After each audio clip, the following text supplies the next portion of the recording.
Hello students, स्वागत है आपका इकोनॉमिक्स पीडिया में। आज का जो ये टॉपिक है फॉरेन ट्रेड मल्टीप्लायर, तो ये टॉपिक इंडियन इकोनॉमिक सर्विस का एक बहुत ही महत्वपूर्ण एवं कॉन्सेप्चुअल टॉपिक है, क्योंकि इससे पास्ट ईयर्स के आप अगर क्वेश्चन पेपर में गौर करें तो पास्ट ईयर से कई सारे questions foreign trade multiplier area से आया है। सो आज के सेशन में हम लोग शुरुआत करेंगे फॉरेन ट्रेड मल्टीप्लायर का बेसिक डेफिनेशन से कि ये चीज क्या है, किस तरीके से हम लोग इसको डिफाइन कर सकते हैं।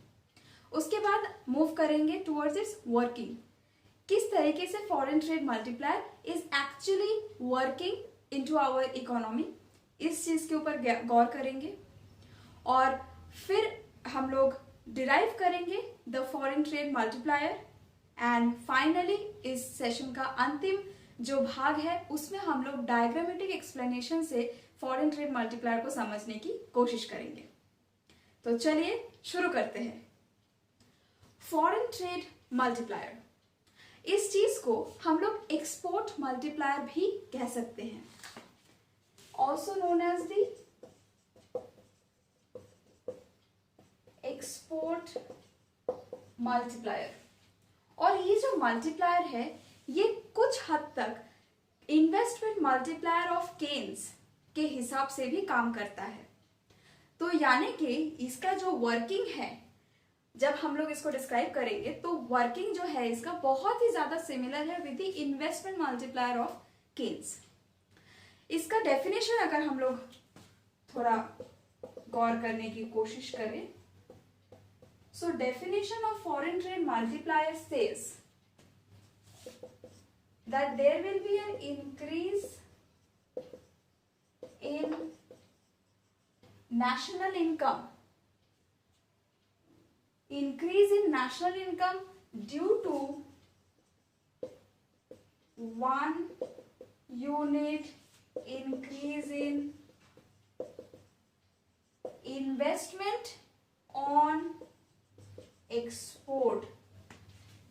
ठीक है, यानी कि अगर 1 यूनिट हम लोग इन्वेस्टमेंट कर रहे हैं for the export of a country और उसके चलते जितना नेशनल इनकम बढ़ेगा that will be captured by the foreign trade multiplier. और यही है इसका definition, that is the increase in national income due to unit increase in investment on exports. क्योंकि देखिए, अगर आप लोग एक्सपोर्ट करेंगे तभी इन जो कंट्री है वहां पे इनकम आएगा, और इनकम अगर आ रहा है सो दैट मीन्स कि नेशनल इनकम बढ़ रहा है and the national income is increasing at the rate of multiplier. ठीक है, तो ये हो गया इसका बेसिक डेफिनेशन। अब आगे बढ़ते हैं towards it's working. So working को समझने के लिए हम लोग शुरू करते हैं ऐसे एक सिचुएशन से। मान लेते हैं कि there is an export for a country, कोई भी एक कंट्री के लिए मान लेते हैं कि एक्सपोर्ट हो रहा है। सपोज कंट्री ए अगर मान लेते हैं और कंट्री ए में एक्सपोर्ट हुआ है, एक्सपोर्ट यानी कि ये जो कंट्री ए है ये फॉरेन मार्केट्स को सेल कर रहा है। तो फॉरेन मार्केट्स को सेल कर रहा है, एक्सपोर्ट यानी कि selling in the foreign market. तो अब ये फॉरेन कंट्रीज में सेल हो रहा है। अब देखिए, चूंकि फॉरेन कंट्रीज में सेल हो रहा है यानी कि फॉरेन कंट्रीज का डिमांड को सेटिस्फाई करना बहुत ज्यादा इंपॉर्टेंट है। सो इसके बाद to satisfy the demand of foreign countries, विदेशी देशों का अगर डिमांड सेटिस्फाई करना है तो होम कंट्री को यानी कि कंट्री ए को अपने कंट्रीज में ज्यादा से ज्यादा फैक्टर्स ऑफ प्रोडक्शन को एम्प्लॉय करना जरूरी है। So this will lead to increase in employment of factors of production. ठीक है, क्योंकि प्रोडक्शन करना जरूरी है ताकि एक्सपोर्ट हो सके, राइट। तो अब देखिए इसके बाद क्या हो रहा है कि एम्प्लॉयमेंट बढ़ने की वजह से the owners of this factors of production, यानी कि लेबर का जो ओनर है दैट इज द लेबरर, तो उनका इनकम बढ़ रहा है। एंड सिमिलरली जो कैपिटल के ओनर्स है उनका भी इनकम बढ़ रहा है। So here what happens next is income of owners of factors increases. Income of owners of factors of production जो हम लोगों ने कंसिडर किया, ये इंक्रीज कर रहा है। ठीक है, तो अल्टीमेटली देखिए जो इनकम है, income is increasing in country a, the country that is exporting. तो यहां से हम लोग कह सकते हैं that the national income is increasing by the multiplier effect, यानी कि ये जो इनकम जो जितना इंक्रीज कर रहा है this is increasing but at the rate of the multiplier, कि कितने तरीके से मल्टीप्लायर चेंज हो रहा है उतने ही हिसाब से हमारे यहाँ पे जो नेशनल इनकम है वो इंक्रीज कर रहा है। सो ये है पूरा working of the foreign trade multiplier. पहले शुरुआत करेंगे कि एक कंट्री है उसका एक्सपोर्ट हो रहा है, यानी कि वो फॉरेन मार्केट में अपना जो प्रोडक्ट्स है ही इज सेलिंग। अब चूंकि वो फॉरेन मार्केट में सेल कर रहा है तो फॉरेनर्स का जो डिमांड है उसको सेटिस्फाई करना इज हिज प्राइम टारगेट। तो फॉरेनर्स की डिमांड को सेटिस्फाई करने के लिए वो होम कंट्री में that means in country a the factors of production are increased, और फैक्टर्स ऑफ प्रोडक्शन अगर इंक्रीज हो गए हैं तो नेचुरली उनका इनकम भी बढ़ रहा है, और इनकम कितने हिसाब से बढ़ रहा है, बाय द मल्टीप्लायर रेट। ठीक है, तो ये हो गया पूरा वर्किंग। अब आगे बढ़ेंगे टुवर्ड्स इट्स डेरिवेशन। तो डेरिवेशन के लिए हम लोग एक सिचुएशन कंसिडर करेंगे where there is no foreign trade repercussions. No trade repercussions के अंडर हम लोग derivation of foreign trade multiplier करने वाले हैं। So starting with the situation कि हमारा जो इकोनॉमी है that is an open economy. तो ओपन इकोनॉमी का नेशनल इनकम आइडेंटिटी हम लोग कुछ इस तरीके से लिख सकते हैं, that is y equal to C plus I plus X minus M. इस इकोनॉमी में मैंने गवर्नमेंट एक्सपेंडिचर को जो है वो फिक्स्ड कर लिया है, that means the government expenditure is not changing. Okay, so that is why this is our national income of an open economy, right. अब इसको थोड़ा सा अगर हम लोग रीअरेंज कर दे तो हम लोग इस तरीके से लिख सकते हैं, this equation becomes this one and this y minus c is what, it is the saving. So इसको सेविंग लिख देते हैं और इसको x माइनस m, ये आ गया। Let this be equation 1। Actually इसको नहीं करते हैं, सो ये आ गया। अब इसको फिर से थोड़ा सा रीअरेंज करेंगे।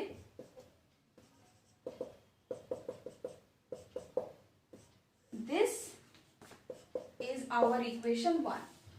इस इक्वेशन का मतलब क्या है कि the summation of saving and import of any country is equal to its investment and export is equal to the summation of investment and export by the same country।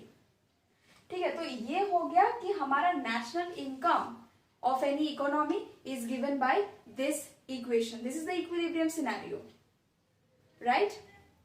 अब देखिए जब हम लोग ओपन इकोनॉमी की बात करते हैं तो इन्वेस्टमेंट सिर्फ इन्वेस्टमेंट नहीं होता, इन्वेस्टमेंट को दो भाग में हम लोग लिख सकते हैं। ये हो गया मेरा पहला पार्ट। दूसरा पार्ट हो गया under open economy we have I as a summation of ID and IF. ID क्या है, डोमेस्टिक इन्वेस्टमेंट, आईएफ क्या है, फॉरेन इन्वेस्टमेंट। एक बार लिख देते हैं। So this is the domestic investment and this is the foreign investment। ठीक है, यानी कि जो टोटल इन्वेस्टमेंट है that is divided into these two parts. अब देखिए ये जो फॉरेन इन्वेस्टमेंट की हम लोग बात कर रहे हैं, ये फॉरेन इन्वेस्टमेंट असल में है क्या? Foreign investment is basically the difference between the export and import, यानी कि IF is equal to x minus m। ये है हमारा फॉरेन इन्वेस्टमेंट का equation. This equation is equation number 2। और हम लोग अभी किस सिनेरियो से देख रहे हैं? From the macro economic side. और मैक्रो इकोनॉमिक साइड में हम लोग को ये पता है कि the saving is equal to the investment at the national level, right? So ये इक्वेशन भी वैलिड है। Let this be equation 3। इसको इक्वेशन नंबर 2 दे दे because this is also important. Let this be equation number 2 and this is 3 and 4। तो अब देखिए ये जो 4 इक्वेशन है 1 2 3 4, इक्वेशन नंबर 1 को थोड़ा सा अभी साइड में रखते हैं और इन तीनों इक्वेशंस में फोकस करेंगे। और इन तीनों इक्वेशंस को अगर हम लोग थोड़ा सा सब्स्टिट्यूट कर दे एक दूसरे में तो वी कैन राइट, देखिए जैसे कि इक्वेशन नंबर 4 से हम लोग क्या लिख सकते हैं? S is equal to ID plus of IF, और IF यहाँ पे हम लोगों ने लिख रखा है, दैट इज इक्वेशन नंबर 3। तो इक्वेशन नंबर 3 को अगर हम लोग इस इक्वेशन नंबर लेट्स से 5 में अगर सब्स्टिट्यूट करते हैं तो हमें कुछ इस तरीके का चीज मिल जाएगा। लेट दिस बी 5 डैश, ठीक है? After this part we are writing here, और इसको भी थोड़ा सा रीअरेंज करने के बाद let this be equation number 6। तो देखिए इक्वेशन नंबर 1 और equation number 6 is representing the same thing. तो डिफरेंस क्या हो गया कि यहाँ पे हम लोगों ने सिर्फ ओपन इकोनॉमी मॉडल से ये इक्वेशन को डिराइव किया है, एंड यहाँ पे हम लोगों ने इन्वेस्टमेंट को 2 हिस्सों में बांट लिया था और वहां से हम लोगों ने अपना नेशनल इक्विलिब्रियम को डिराइव किया है, द इक्वेशन, ठीक है? तो ये है मेन इक्वेशन सिस्टम जो आपको जानना जरूरी है। अब देखिए ये जो फॉरेन ट्रेड मल्टीप्लायर है, जो हम लोगों ने पहले डेफिनेशन में ही बता दिया कि कितने अमाउंट से नेशनल इनकम इंक्रीज कर रहा है for 1 unit increase in the investment on export. तो ये जो इंक्रीज है, ये इंक्रीज और डिक्रीज जितना भी हो रहा है in the national income is determined by the marginal propensity to save and marginal propensity to import. तो ये दोनों चीजें बहुत ही ज्यादा इंपॉर्टेंट है। मार्जिनल प्रोपेंसिटी टू सेव हमारा सेविंग फंक्शन से आ जाएगा और इंपोर्ट फंक्शन से हमारे पास आएगा मार्जिनल प्रोपेंसिटी टू इंपोर्ट, ठीक है? और ये जो marginal propensity to save and marginal propensity to import, ये जितना कम होगा उतना ही ट्रेड मल्टीप्लायर का वैल्यू ज्यादा होगा। दैट मीन्स इन दोनों में एक नेगेटिव रिलेशन है। तो चलिए देखते हैं कि किस तरीके से। यहां तक आशा करते हैं आप लोगों को कोई भी प्रॉब्लम नहीं है। तो देखिए ये जो ट्रेड मल्टीप्लायर है, ट्रेड मल्टीप्लायर का जो कोएफिशिएंट है उसको हम लोग लिख सकते हैं trade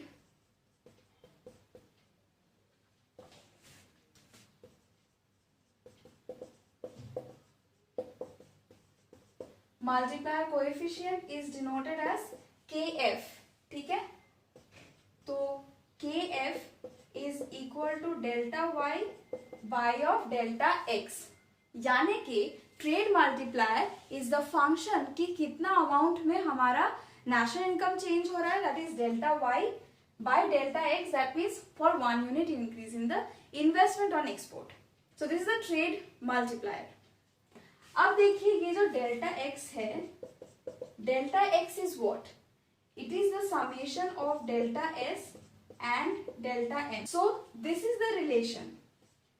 This is equation 7 and 8, let's say. अब equation 8 को हम लोग अगर both side delta y से divide करते हैं तो we get something like this.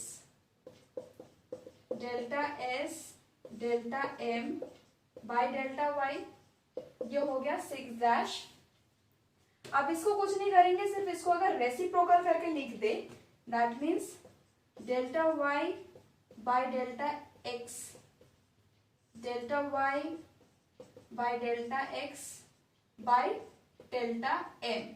इसको इसीलिए 6 डबल डैश हम लोग अगर डिनोट करें, सो यहां पे कुछ भी नहीं किया है, सिर्फ this equation has been reciprocal. Next I am erasing this one और इसको भी मिटा देते हैं। Okay, after this delta Y by delta X is what? It is nothing but K F. Now अगर हम लोग right hand side of 6 double dash equation को न्यूमरेटर एंड डिनोमिनेटर को अगर डेल्टा वाई से डिवाइड करें तो हमारे पास कुछ ऐसा चीज रहेगा, delta Y by delta Y and delta S by delta M by of delta Y. ठीक है, नाउ सो ये हो गया हमारे पास K F, that is delta Y by delta X, and ये हो गया हमारे पास 1। और इसको हम लोग लिख सकते हैं, अच्छा ये जो पार्ट है इसको मैं यहां पे लिख रही हूं, delta S by delta Y plus delta M by delta Y. इस चीज को हम लोग लिख सकते हैं ओनली द डिनोमिनेटर। और ये अगर हम लोग लिख सकते हैं तो this is what? Change in saving due to 1 unit change in the national income, that is the marginal propensity to save. So here we can write MPS, or this delta M by delta Y, that is for 1 unit changes in the national income कितना हमारा import में changes आ रहा है, that is the marginal propensity to import, that I am denoting it as MPM. तो देखिए ये जो KF है ये delta Y by delta X तो है, और इसके साथ ही में एमपीएस एमपीएम का भी रिलेशनशिप होल्ड करता है विच इज इनवर्सली प्रोपोर्शनल। ठीक है, तो ये हो गया हमारा trade multiplier when there is no foreign trade repercussions. This is the basic derivation. तो अब चलते हैं कि किस तरीके से हम लोग इसको डायग्रामेटिकली एक्सप्लेन कर सकते हैं with the help of curves and graphs. Next move. तो चलिए शुरू करते हैं डायग्रामेटिक एक्सप्लेनेशन। इस चीज के लिए हम लोग को कुछ कर्व्स की जरूरत है। ये जो सारे कर्व्स है, ये सारे कर्व्स किस चीज को डिनोट करते हैं उसको एक बार गो थ्रू कर लेते हैं। तो ये जो एस वाई है this will be the saving function, और आई डी जो है this is the domestic investment function, domestic investment function, और S plus M into Y, this is the saving plus import function, saving and import function, और साथ ही में domestic investment plus export function.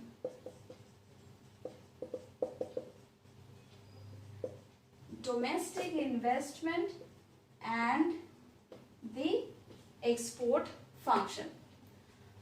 तो ये जो दोनों कर्व्स हैं that is the saving and import function and domestic investment and export function, तो ये दोनों curve he mainly equilibrium in the economy determine करते हैं in case of foreign trade is taking place. तो चलिए देखते हैं कि ये जो सारे कर्व्स हैं ये सब दिखते कैसे हैं। So let this be national income, and यहां पे हम लोग मेजर कर रहे हैं saving, import, export and domestic investment. ठीक है, नाउ ये जो हमारा सेविंग फंक्शन है this is what? This is a positive function with respect to income. जिस तरीके से हमारा इनकम बढ़ता है उस तरीके से हमारा सेविंग भी बढ़ता है after a point, obviously because saving function is having a negative intercept. So that is why our saving function looks somewhat like this. Let this be s function of y. And we have this saving plus import function. और यहाँ पे import function के आने की वजह से the function is becoming more steeper. It looks somewhat like this. ठीक है, तो ये दोनों कर्व हो गए. अब देखिए डोमेस्टिक इन्वेस्टमेंट, इसका नेशनल इनकम के साथ कोई भी लेना देना नहीं है, क्योंकि ये फंक्शन ऑफ नेशनल इनकम भी नहीं है. This is completely N autonomous function. So autonomous होने की वजह से this is a parallel line which is like this. और यहाँ पे id प्लस x होने की वजह say that means one more term is adding. तो यानी कि द ऑटोनोमस पार्ट जो है दैट इज इंक्रीजिंग. सो इसका इंटरसेप्ट और भी ऊपर से जाएगा. Let's say id plus x. So now देखिए यहां से अगर हम लोग हमारा फाइनल इक्विलिब्रियम यानी कि इन दोनों कर्व के इंटरसेक्शन को हम लोग फाइनल इक्विलिब्रियम बोलेंगे. And let this be point denoted as E.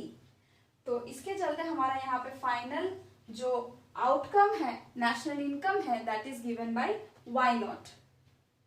So OY0 is the level of national income for the initial scenario like this. So this is how we can explain with the help of diagrams foreign trade multiplier. किस तरीके से foreign trade multiplier को हम लोग denote कर सकते हैं, this curve shows us. So इसी के साथ हमारा discussion on foreign trade multiplier खत्म होता है. आशा करते हैं कि आप लोगों को ये पूरा जो कॉन्टेक्स्ट और पूरा थ्योरी जो हम लोगों ने अभी डिस्कस किया ये आप लोगों को समझ में आया होगा.